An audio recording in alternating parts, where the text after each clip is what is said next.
নমস্কার বন্ধুরা, কেমন আছেন আপনারা সবাই? আশা করছি আপনারা সবাই যে যেখানেই আছেন সুস্থ আছেন, ভালো আছেন। চলুন আজকের উপকারী টিপসগুলি আমরা দেখে নিই, আশা করছি কাজে লাগবে। উচ্ছে আমরা কম বেশি তো প্রত্যেকেই খাই, আর উচ্ছে খাওয়া স্বাস্থ্যের জন্য ভীষণ ভালো। কিন্তু অনেক সময় দেখা যায় এইভাবে গোল গোল করে কেটে আমরা উচ্ছে ভাজি বা ডালে খেয়ে থাকি, কিন্তু এই উচ্ছের বীজগুলো অনেক সময় না আমাদের হজম হয় না, দেখা যায় পেট ব্যথা করে। তাই কাটার পরে একটি একটি করে উচ্ছের বীজ বাছতে গেলে আমাদের অনেকটা সময় লেগে যায়। তো একটি একটি করে বীজ বাছার প্রয়োজন পড়বে না, আপনারা একসঙ্গেই সবগুলো বীজ কয়েক সেকেন্ডের মধ্যে বেছে ফেলতে পারবেন। একটি পাত্রের মধ্যে নিয়ে ঢাকনা দিয়ে ঢাকা দিয়ে এইভাবে পাত্রটাকে কিছু সময়ের জন্য একটু ঝাঁকাতে থাকুন। কিছু সময়ের জন্য একটু ঝাঁকালেই দেখবেন খুব সহজেই যে শক্ত বীজগুলো সেটা আপনাদের আলাদা হয়ে যাবে। আর এইভাবে যদি আলাদা করে তারপরে খান, পেটের হজমে গন্ডগোল হবে না, পেট ব্যথাও করবে না। আর অনেকের কিডনির যাদের সমস্যা দেখবেন উচ্ছের বীজ খাওয়া তাদের জন্য ক্ষতিকর, তারা খুব সহজেই এইভাবে উচ্ছের বীজ আলাদা করে নিতে পারবেন উচ্ছের থেকে। সময় কিন্তু আপনাদের বেঁচে যাবে। এই দেখুন কত সহজেই এখানে আমি উচ্ছের বীজটাকে একটি একটি করে নয়, একসঙ্গে সবগুলো বীজই আলাদা করে নিলাম। ভালো লাগলে আইডিয়াটি ট্রাই করে দেখবেন। আমরা মহিলারা এই ধরনের সায়া ব্যবহার করেই থাকি। সায়া, প্যান্ট, যে ধরনের জামা কাপড়ে দড়ি থাকে ভেতরে, কিন্তু অনেক সময় কি হয়, একদিকে দড়ি ধরে আমরা যখন টান দিই আর একদিকে দড়ি দেখা যায় ভেতরের দিকে ঢুকে যায়। আর এইভাবে দড়ি যদি ভেতরের দিকে ঢুকে যায়, আবার আমাদের দড়িটা খুলে নতুন করে দড়ি পরাতে লাগে। তাই আপনারা ছোট্ট একটি টিপস অ্যাপ্লাই করতে পারেন, নতুন করে আপনাদের আর দড়ি পরানোর প্রয়োজন পড়বে না। এখানে দেখুন কি করছি, আমি একটি নিয়ে নিয়েছি কাঁচি। এই ধরনের ছোট কাঁচি প্রত্যেকের বাড়িতেই কম বেশি থাকে। আগে মাপ করে নেবেন যে দড়িটা কতটা ভেতরে ঢুকেছে, দেখে নেবেন। তারপর কাঁচিটাকে আপনারা এইভাবে যে দড়ি ঢোকানোর জায়গাটা আছে সেই জায়গাটায় ধীরে ধীরে ঢোকাতে হবে। ধীরে ধীরে ঢোকানোর পর ভেতরের দড়িটাকে কাঁচির আংটার সঙ্গে এইভাবে বাঁধিয়ে আপনারা ধীরে ধীরে কাঁচিটাকে বাইরে বের করে আনুন। এই দেখুন আমি ধীরে ধীরে কাঁচিটাকে এইভাবে বাইরে বের করে আনছি। কত সহজেই দড়িটা না পরিয়েই কিন্তু আমরা দড়িটাকে বের করে ফেলতে পারলাম। আরও একটি কাজ করবেন যাতে দড়ি আপনাদের কখনোই ভেতরে ঢুকবে না, দড়ির মাথায় আপনারা এইভাবে একটি গিঁট দিয়ে রাখুন। তাহলে দেখবেন আর দড়ি আপনাদের কখনোই কিন্তু ভেতরে ঢুকে যাবে না। আমরা দেখে নিই। এখানে একটি পাত্রের মধ্যে আমি নিয়ে নিয়েছি কিছুটা পরিমাণ লেবুর রস, মানে 1-2 ফোঁটা লেবুর রস। এই লেবুর রসের মধ্যে এখানে আমি দিয়ে দেব বন্ধুরা সামান্য পরিমাণ একটু ভ্যাসলিন, বেশি নয়, সামান্য পরিমাণ একটু ভ্যাসলিন দিয়ে দেখুন লেবুর রস আর ভ্যাসলিনটাকে খুব ভালো করে আমি এইভাবে ফেটিয়ে নিলাম। এবার আমি এটাকে কি করব, একটি চামচের মধ্যে আমি তুলে নিচ্ছি। এটাকে যদি আপনারা বেশি পরিমাণে তৈরি করতে চান তাহলে কিন্তু আপনারা এটাকে ফ্রিজের মধ্যে রেখে দেবেন। এবার আমরা কি করব, দেখা যায় শীতকালে আমাদের অনেকেরই না পা ফেটে যায়। যাদের পা ফাটার সমস্যা রয়েছে তারা এই রকম একটি ক্রিম তৈরি করে নেবেন লেবুর রস আর ভ্যাসলিন দিয়ে, দেখবেন 2 থেকে 3 দিনের মধ্যে পা ফাটার সমস্যা দূর হয়ে যাবে। পরবর্তী যে টিপসটি চলুন দেখে নিই। রান্না করতে করতে অনেক সময় দেখা যায় আমাদের গ্যাসটা শেষ হয়ে গেছে, আর গ্যাস শেষ হয়ে গেলে আমরা ভীষণ বিরক্তর মধ্যে পড়ে যাই। বিশেষ করে যারা বাড়িতে বয়স্করা কেউ যদি থাকে, দেখা যায় গ্যাসের সিলিন্ডার সহজে খুলতে পারছে না বয়স্করা, বাড়িতে হয়তো ইয়ং কেউ নেই। এই ধরনের নেল কাটার একটি নিয়ে নেবেন। এই ধরনের নেল কাটার গ্যাসের সিলিন্ডারের ক্যাপের মধ্যে এইভাবে ঢুকিয়ে নেবেন। তারপর যদি আপনারা হালকা করে একটু টান দেন, কোনো রকম শক্তির প্রয়োজন পড়বে না, খুব সহজেই আপনারা কিন্তু ক্যাপটা খুলে নিতে পারবেন। ভালো লাগলে ট্রাই করে দেখবেন। শাক ঝিরিঝিরি করে কাটতে আমাদের অনেকেরই অনেকটা সময় লাগে, অসুবিধার মধ্যে পড়তে হয়। তো এই ধরনের বোতল কম বেশি আমাদের প্রত্যেকের বাড়িতেই থাকে। একটি বোতল নিয়ে নিন। একটি বোতলের মাঝখানটাকে এইভাবে আপনারা কেটে নিন। দেখুন এইভাবে আমি মাঝখানটাকে কিন্তু বোতলের কেটে নিয়েছি।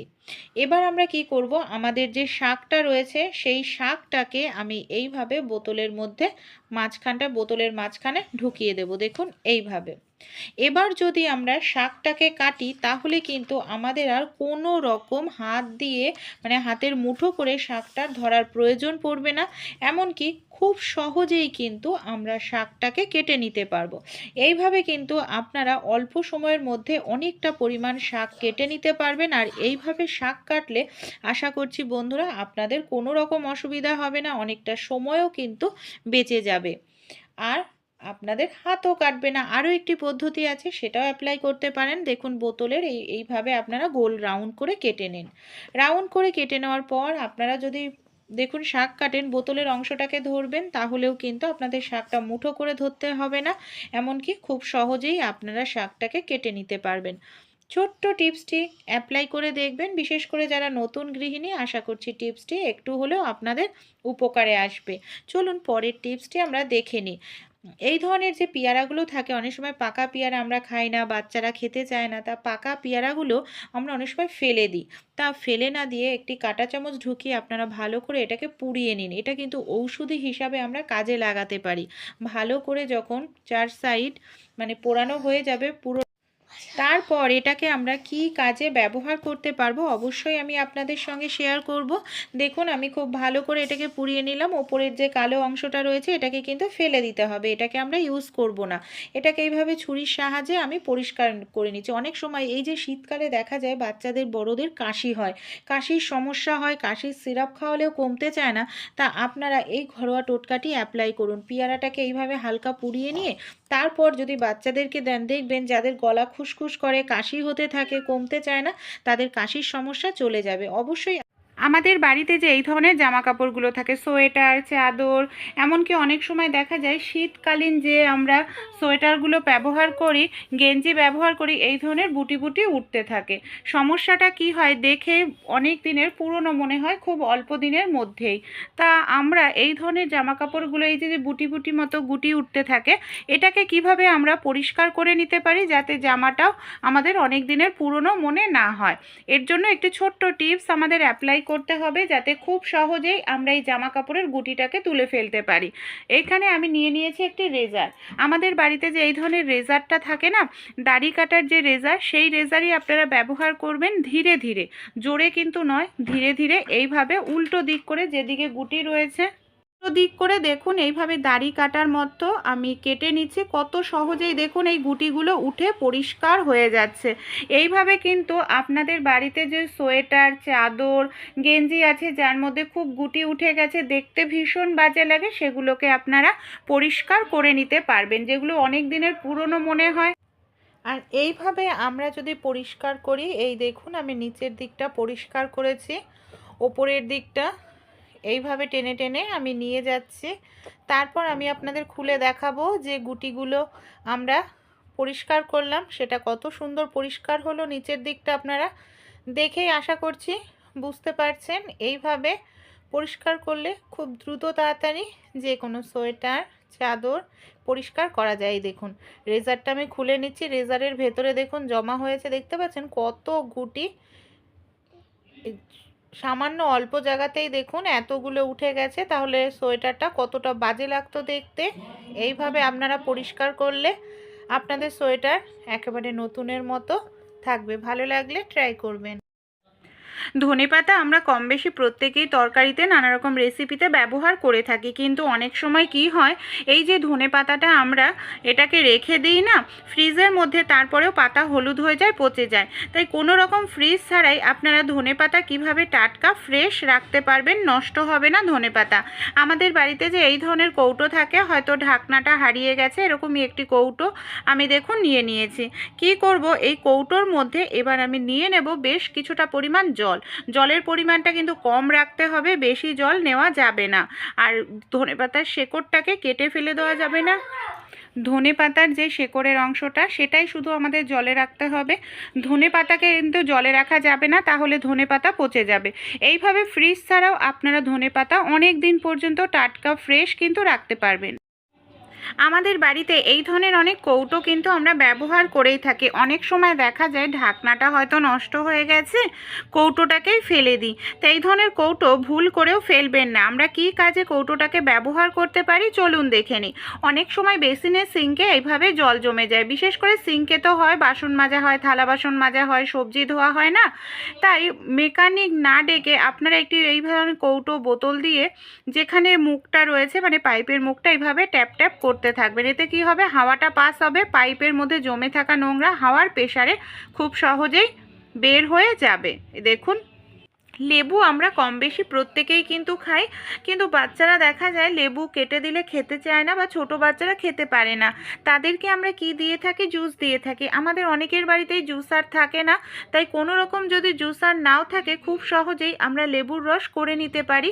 এখানে দেখুন আমি একটি নর্মালি প্লাস্টিকের চা ছাঁকনি নিয়েছি, গ্লাসের ওপর চা ছাঁকনিটাকে রেখেছি।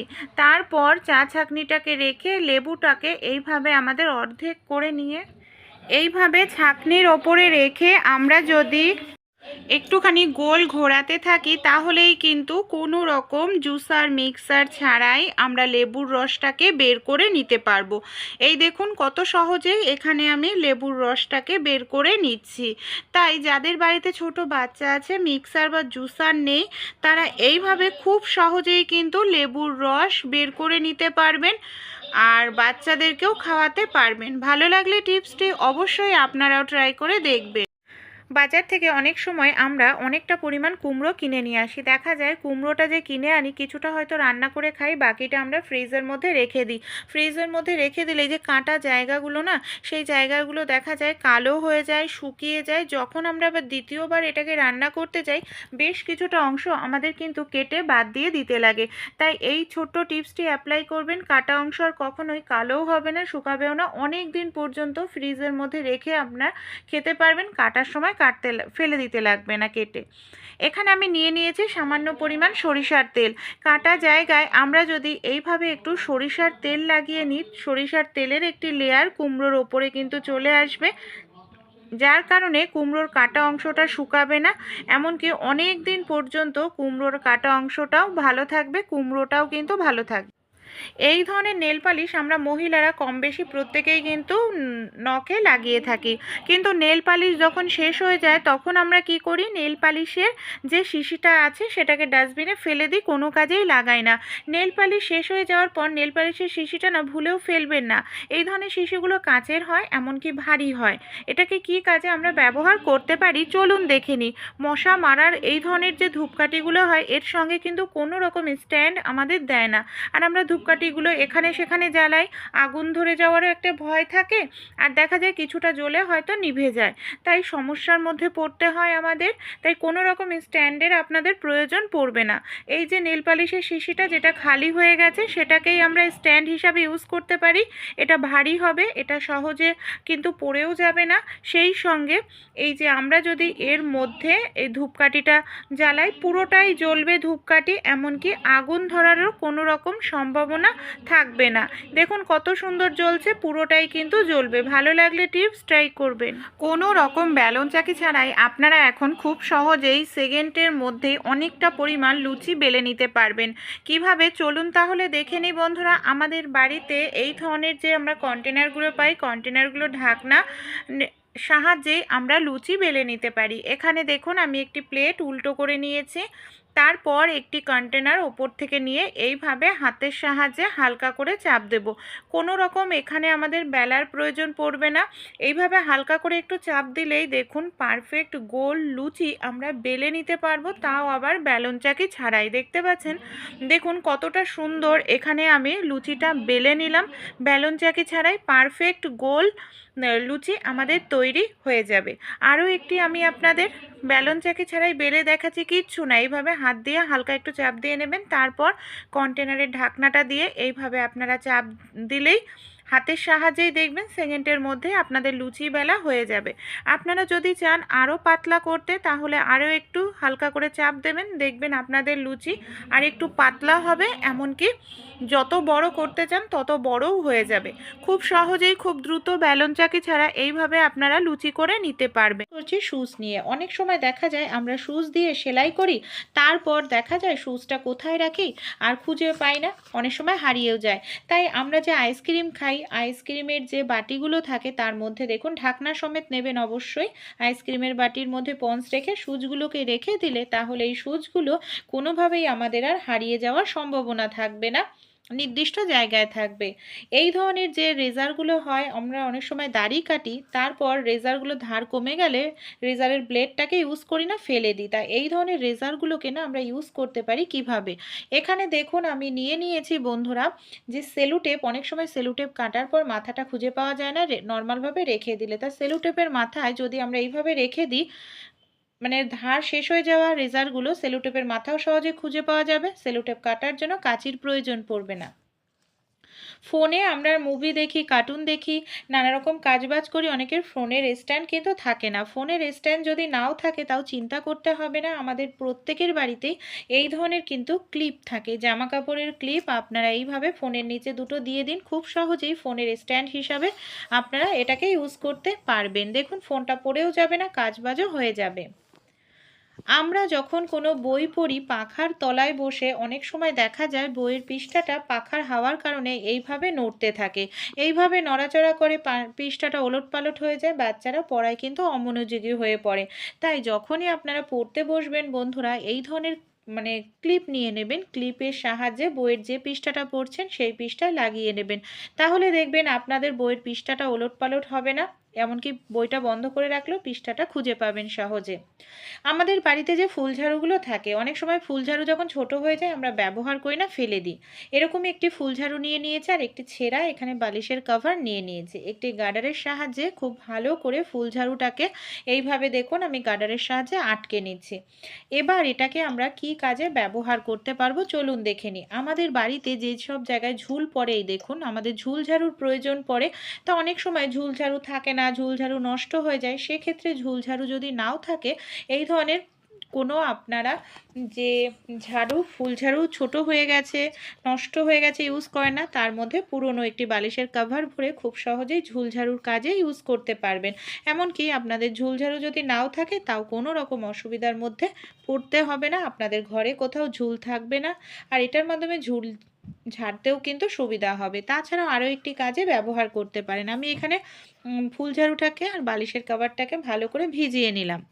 আমাদের বাড়িতে খাটের তলা, আলমারির তলা, অনেক জায়গায় এমন নোংরা থাকে যেখানে আমাদের হাত পৌঁছায় না, সেই সব জায়গায় আমরা এইভাবে পুরনো কোনো ফুল ঝাড়ুর মধ্যে বালিশের পুরনো কভার ভরিয়ে খুব সহজেই সেই জায়গাটা মুছে নিতে পারি। যাদের বাড়িতে মপ নেই তারা এই টিপসটি অ্যাপ্লাই করতে পারেন, কারণ যেখানে হাত পৌঁছায় না দেখুন কত সহজেই সেই জায়গাটা মোছা হয়ে যাচ্ছে, এমনকি যে নোংরাটা রয়েছে সেটা কিন্তু বের হয়ে যাচ্ছে। এবার আমরা ফুল ঝাড়ুর থেকে খুলে এটাকে আবার ধুয়ে শুকিয়ে নিতে পারবো, আবার ইউজ করতে পারবো। ভালো লাগলে ট্রাই করে দেখতে পারেন। চলুন